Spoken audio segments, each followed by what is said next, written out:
Mark chapter 2 verse 18 hanggang 22. Minsan ay nagfast ang ilang disciples ni John the Baptist at ang mga Pharisees. Lumapit kay Jesus ang ilang tao at nagtanong, nagpa-fasting ang mga disciples ni John the Baptist, pati yung mga disciples ng Pharisees, pero bakit hindi po nagpa-fasting ang mga disciples nyo? Sumagot si Jesus, dapat bang mag-fast ang mga guest sa kasalan habang kasama nila ang groom? Syempre hindi. Habang kasama nila ang groom, kakain sila. Pero dadating din ang araw na kukunin sa kanila ang groom. Sa araw din yun, magpa-fasting na sila. Walang gumagamit ng bagong tela para takpan ang butas ng isang lumang tela. Dahil kung gagawin yun, uurong ang bagong tela. Tapos, mababatak ang pinagtapalan at lalong lalaki ang butas. Wala ding naglalagay ng bagong alak sa lumang wineskin. Sasabog ang wineskin pag ginawa yun. Masasayang lang ang alak at masisira pa ang wineskin. Kaya dapat sa bagong wineskin nilalagay ang bagong alak. Right. So, Pharisees, they are known to be fasting every 2 weeks. Twice a week. Sa isang linggo po, 2 beses po nagpa-fasting ang mga Pariseo. And this time, magkasabay na nag-fast yung mga disciples ni John the Baptist. Fasting po, ito po ay pagliban ng pagkain, hindi po kakain. At gagawin mo yung normal life mo without food. And this is a practice that we do para ma-concentrate natin yung spiritual focus natin. Kasi, kumbaga, pinahihina, in a sense, pinahihina natin yung ating flesh, pinalalakas natin yung ating spirit.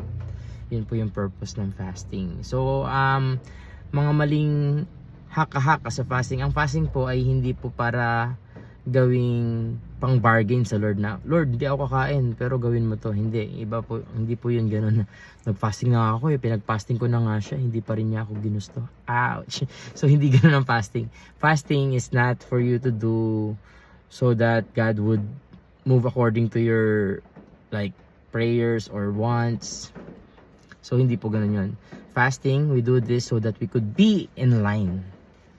Para mas maging align tayo dun sa will ng God. Kasi, the more na malakas po yung mga katawan natin, yung flesh natin, the more na nasusunod yung mga gusto natin pang sarili. And the more nating nadidisobey yung gusto ng Holy Spirit. Sabi nga sa Romans, if you walk by the Spirit, you will live. But if you walk by the flesh, you will die. So, kailangan mamuhay tayo ayon sa desire ng Holy Spirit. And dito, tinanong ng mga Pharisees or nagpa-fasting ang mga disciples ni John the Baptist, pati yung mga disciples ng Pharisees. Pero bakit hindi po nagpa-fasting ang mga disciples nyo? And sabi ni Jesus, dapat bang mag-fast ang mga guests sa kasalan? Medyo talinghaga yung kanyang sagot. At hinalin tulad yung sarili niya sa isang groom. Pero hindi to nagigets pa nung iba na pina-foreshadow or pino-foresee niya na yung pag-alay niya ng buhay niya. Hindi pa nila, wala silang idea that time that the Jesus is referring to na aalis siya. The disciples, they don't know that. Ang alam lang nila, ititrain sila ni Jesus, tuturuan sila ni Jesus hanggang sila mismo maging rabbi or good enough to be teachers of law, of Torah. Hindi nila alam na may plot twist na mangyayari sa hinaharap. Pero tayo alam natin, no? Alam natin kasi istorya, no? Pero, dadating din ang araw na kukunin sa kanila ang groom, sa araw din yun magpa-fasting na sila. And technically, this happened. When Jesus died, sobrang devastated po yung mga disciples. Sobrang devastated that they cannot even eat. Kasi, paano nangyari yung sabi ni Jesus siya yung Messiah, bakit siya namatay? Parang ganun sa kanila.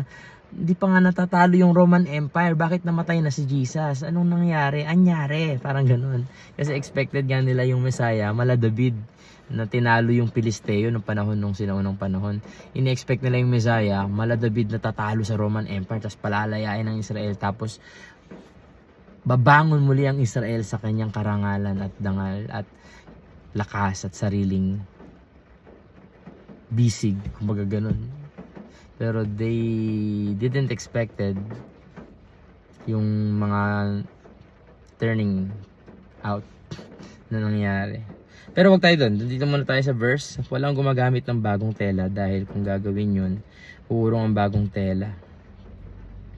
Walang gumagamit ng bagong tela para takpan ang butas ng isang lumang tela dahil kung gagawin yun, uurong ang bagong tela. Tapos, mababatag ang pinagtapalan at lalong lalaki ang butas. Wala ding naglalagay sa bagong alak sa lumang wineskin. So, sa kanila po, uso po sa kanila yung paggawa ng wine. Ang ginagawa po nila ay pine-ferment nila yung juice. Kinakatas kasi mayaman po sila sa grapes. Marami silang vineyard. And kinakatas nila yung juice ng grapes, yung mismong katas ng grapes, tapos papanisin. I-ferment para maging wine. So yan, para nakakalasing, para may tama, para may spirit. And then, kapag may bagong wine, nilalagay siya sa bagong wineskin. Kasi, kapag gamit na or luma ng wineskin, ilalagay mo yung bagong wine, yung acid could make the wineskin burst. So, masisira yung wineskin. Pero bakit to sinabi ni Jesus? Bakit sinabi niya yung point na yun, ang pinag-uusapan, fasting? Kasi nga po, ang fasting po ay spiritual practice. And Jesus is referring to tayo bilang tao. The wine represents the teaching or the moral values. And yung wineskin, ito po yung ang wineskin, kinakatawan po niya yung utak o puso, figuratively speaking, ng isang tao. And Jesus is here. He is teaching a lot of things na hindi pangkaraniwan sa panahon nila. They've been hearing the law of Moses, they've been hearing the Torah, and Jesus is teaching with wisdom and authority na kung saan tinuturo ni Jesus kung ano yung puso ng utos, yung puso ng batas, the heart of the law of Moses. Diba, sobrang radical ng mga teaching niya. Dapat wala kang gagawin. Sabat day ngayon, bakit ka nagpapagaling? Ginawa ang sabat para sa tao, hindi ang tao para sa sabat. Grabe yun, radical. Yun ibig sabihin, hindi yung tao yung mag-a-adjust sa pahinga. Yung pahinga mo, i-adjust mo sa'yo. Parang ganun yung ano niya. And then, bakit kayo kumain? Sabat ngayon, bakit kayo kumuha? Kasi considered as harvesting yung ginawa nila nung kumain sila ng mga trigo na nadaanan nila along the way, na nagutom yung mga disciples. Pinuna na naman, bakit ginawa yan? Sabi niya, naalala mo ba, binalik niya yung law of Moses sa panahon ni David. When David is in hiding kasi King Saul is pursuing him to kill him, nagtago siya sa lugar ng mga priest. And doon siya kumain ng bread na para lang dapat sa mga priest. Para hindi to pwede sa mga ibang lahi, for the Levites only, strictly for the Levites. Pero bakit pinakain ni priest Abimelech iyon kay David? Kasi mas importante yung gutom ng tao kaysa yung mga batas, kaysa yung mga rules and regulations. The rules and regulations were made and given to man by God so that we could live a life of comfort. Pwede natin masabi, di kuya out of comfort zone dapat. Hindi I don't think that's the meaning na kailangan hindi ka komportable, na kapag komportable ka, galit ang Diyos. Hindi ganun yun Yung sinasabi natin dapat outside ng comfort zone natin is that is we're challenging ourselves, denying ourselves, ayan, and carrying our cross daily. Pero hindi ibig sabihin nun ayaw ng Diyos na maging komportable yung buhay natin. God is giving these commands, especially Sabbath. Bakit kaya niya gusto ka magpahinga, mag-Sabbath? Kasi niya alam niya na kailangan ng katawan ng tao ng rest, to recuperate, to recover. So ngayon, balik tayo, wineskin. Jesus is teaching something new, giving people something new, na binibigyan niya ng bagong pananaw yung mga Hudyo sa kanilang nakasanayang batas. And even fasting, for them, it is a good thing to do. Fasting is really nice kasi it makes you depend on God. Ako po, ang pinakamatagal ko pong nagawang fasting po na water only fast, 14 days. Nung panahon nung 5 levels of fasting, I did that with syempre guidance po ng mga pastor at saka may medical po yun. Hindi po yun agad-agad 14 days agad na fasting, hindi po. It started with a 3 days fast and then a 3-day break, 3 days break ng fast na light meals, and then the next level is the 7 days of fast, water only fast. Tapos nag-stop ulit kami ng 3 days. Kasama ko na ito si Kuya Benedict way back 2013 or 2014. Kasi try namin nun yung 5 levels of fasting na tinuro sa amin ni Miles Monroe and ng G12 ni Pastor Oriel. Ginawa namin siya in preparation dun sa mga pinagpe-pray namin na mga mawin na souls. Grabe din talaga yung prayer namin noon to win those people. Those students po talaga, nagka-campus ministry kami noon, nila Kuya Ben, kami nila Jeya, kami ni Ate Mean ko pa lang nun si Mrs. Tapos we did that. We've been reaching and leading students. We did that in hope that we will be able to like conquer our weaknesses, conquer our bad habits. Ang dami naming prayer points nun Pero technically speaking talaga, we just want to be closer to God. Closer in a sense na mas maging in line yung desire namin sa desire ng Lord. Kasi kami ni Kuya Ben, ang dami naming desire na pang sarili di ba? Syempre tao normal. And we did that. Nung 14 days fasting namin, hindi na kami water only, liquid only na. Nagju-juice na kami, bumibili kami ng buko juice, tapos mga fresh juice talaga from fruits. Kasi para ma-survive namin yung 14 days. And back then, I was working as a customs representative. Araw-araw ako nagko-commute from Cavite to Parañaque.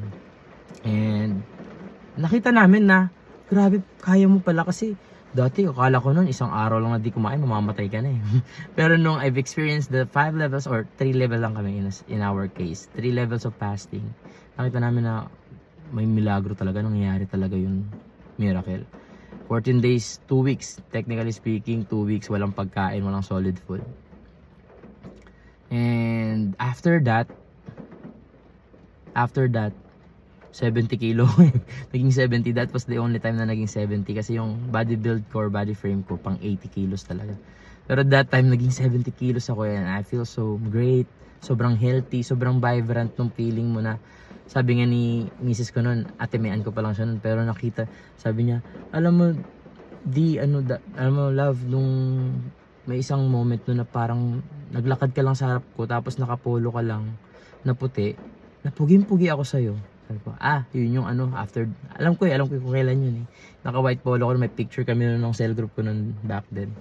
Tapos, pero hindi ginagawa yung fasting para i-move mo yung God na, you cannot move God to do what He is going to do. Sa totoo lang, ang fasting talaga is your strengthening your dependence on God and your dependence on the Holy Spirit, your walk in the Spirit. Pinahihina mo kasi yung flesh mo para hindi siya manalo. Laging naglalaban yan yung carnal and yung spirit. The moment kasi na-receive mo si Jesus Christ, may Holy Spirit ka na mag-guide sa'yo into all truth. Siya din yung magko-convict dun sa mga kasalanan na patuloy mo pang nagagawa kasi nasa fallen nature ka, di ba? Pero whenever you fast, you are focusing your heart, your mind to God and dependence on God's strength. Kasi nga, syempre, di ka nadedepende sa sarili mong lakas kasi di ka kumakain ang hina ng katawan mo pero magugulat ka na lang. Nagagawa mo yung mga bagay. During that 14 days fast namin ni Kuya Ben, nag-basketball pa ako nun. Grabe, shooter ako.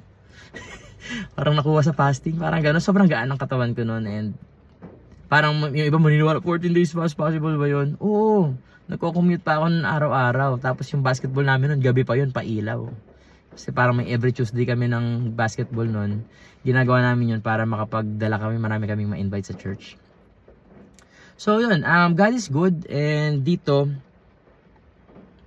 yung new wineskin po ay para sa new wine. I mean, the other way around. The new wine is for the new wineskin. If you're listening to this vlog or Bible study every day, hindi yan aksidente. Hindi to na scroll ko lang kasi tsaka friend ko kasi si Aaron si Kuya A, kaya ako napapanood yung mga videos niya. Pero if you're watching this, this is not an accident. God wants you Talagang seryoso, promise. Sure ako, gusto ka ng Lord na magsisi sa iyong mga kasalanan, aminin mo na kailangan mo siya. Gusto ng Lord na talikuran mo yung mga kasalanan mo. Hindi naman ibig sabihin perfect ka na agad-agad. Ako nagkakamali pa rin. Pero at least yung trajectory mo, yung direction mo, papunta na sa pagsunod sa Kanya. And ikaw lang makakagawa nun eh. There are things na only you can do. Kagaya ko. Ako lang yung magiging tatay ni Arkid at Adam. 'Di ba? Pwedeng magka-stepdad sila or ano pa man, pero ako lang yung makakagawa ng biological father nila. And ako lang makakagawa ng role na 'yon. Ako lang yung pwedeng maging second son ni Alvin at Laurema, 'di ba? And ikaw lang din yung makakagawa ng kung ano yung pinagagawa sa iyo ng Lord. Eh maaring matagal mo nang alam kung ano yung pinagagawa sa iyo ng Lord pero ayaw mong gawin. Kaya mo to napanood hanggang dito, isipin mo 15 minutes na nandiyan ka pa. God wants you to do it. Sunod na, kapatid.